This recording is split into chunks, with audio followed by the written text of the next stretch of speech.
حضرت جنید بغدادی دجلہ کے کنارے جا نکلے اور آپ کے شاگرد بھی تھے آپ کے ساتھ، تو وہاں بہلول ملے۔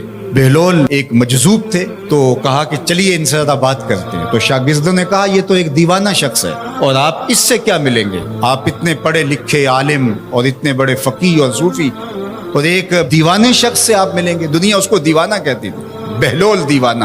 لیکن سعدی بولے کہ سعدیہ نزدیک رائے عاشقاں، خلق مجنونند و مجنو عاقل است، کہ اصل تو عاقل یہ لوگ ہیں۔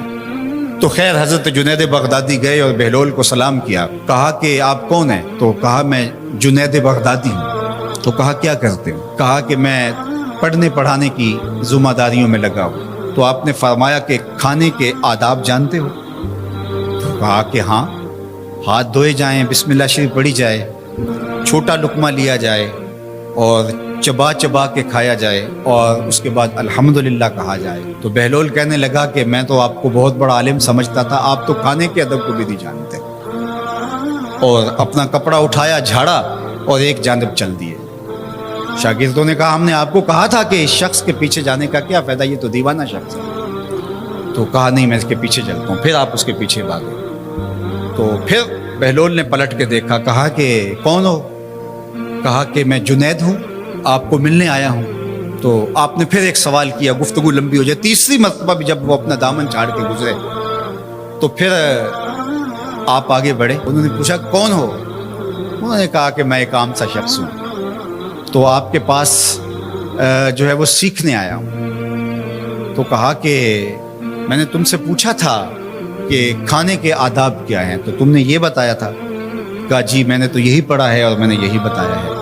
تو کہا کھانے کا سب سے پہلا ادب یہ ہے کہ لقمہ حلال کا ہو، باقی لقمے چھوٹے چھوٹے توڑ کے کھائے یا چبا چبا کے کھائے یا جو ہے وہ پانی پہلے پیے یا بعد میں پیے، کہا یہ باتیں بات کی ہے۔ سب سے پہلا ادب کھانے کا یہ ہے کہ لقمہ طیب ہو، لقمہ طاہر ہو، لقمہ پاکیزہ ہو۔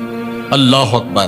تو ہمارے رب نے ہمیں پاکیزہ رزق کھانے کی تلقین فرمائی ہے۔ تو اللہ کے محبوب علیہ السلام نے اس شخص کا ذکر کیا جو لمبا سفر کر کے آیا اور وہ کعبۃ اللہ کے سامنے کھڑا، وہ اللہ تعالیٰ جل شانہ کو پکارتا ہے اور کیا کہتا ہے، یا رب یا رب۔ اشعث اغبر، اس کے بال بکھرے ہوئے ہیں اور اس کا لباس پھٹا ہوا ہے، پتہ گندہ سی حالت ہے، اور اللہ کے گھر کے سامنے کھڑا ہے، لمبے لمبے ہاتھ کر کے دعا مانگ رہا ہے، یا رب یا رب، اے میرے اللہ اے میرے اللہ۔ لیکن فرمایا وَمَطْعَمُهُ حرام وَمَشْرَبُهُ حرام وَمَلْبَسُهُ حرام وَغُذِّيَ بِالْحَرَامِ فَأَنَّىٰ يُسْتَجَابُ لِذَٰلِكَ۔ فرمایا کہ اس نے جو کھایا ہے وہ حرام کا ہے، اس نے جو پیا ہے وہ حرام کا ہے، اس نے جو لباس پہنا ہے وہ حرام کا ہے۔ فرمایا اس کو جو غذا دی گئی ہے وہ غذا حرام کے مال سے اسے حاصل ہوئی تھی۔ فرمایا فَأَنَّىٰ يُسْتَجَابُ لِذَٰلِكَ۔ فرمایا مجھے بتاؤ کہ اس کی دعائیں کیسے قبول ہوں گی۔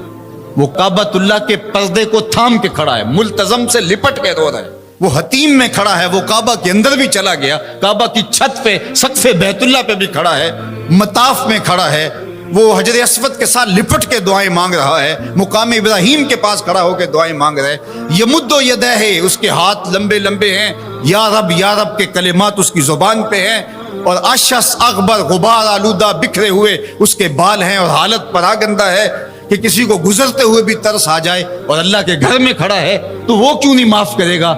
لیکن فرمایا مطعمہ حرام ومشربہ حرام وملبسہ حرام وغذی بالحرام، اس کا کھانا پینا لباس اور غذا حرام کی تھی۔ فأنیٰ یستجاب لذالک، اس کی دعائیں کیسے قبول ہوں گی؟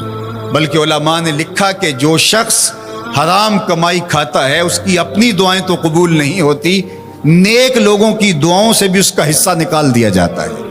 جب اللہ کے بندے اولیاء کاملین دعائیں مانگتے ہیں اور وہ پوری امت کے لیے، پوری قوم کے لیے مانگ رہے ہوتے ہیں، لیکن اس شخص کا حصہ نکال دیا جاتا ہے جس کا رزق پاکیزہ نہیں ہے۔ اس لیے رزق کی پاکیزگی یہ بہت اہم ہے۔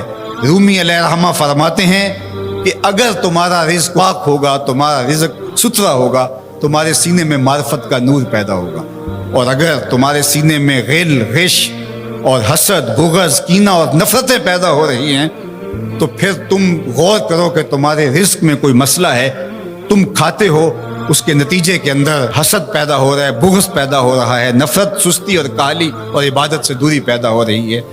جو رزق حلال ہے وہ عبادت کے لیے تقویت پیدا کرتا ہے، وہ تمہیں سچائی کی زندگی گزارنے کی طرف راغب کرتا ہے۔ تو اہم ترین چیز جو ہے وہ رزق کی پاکیزگی ہے،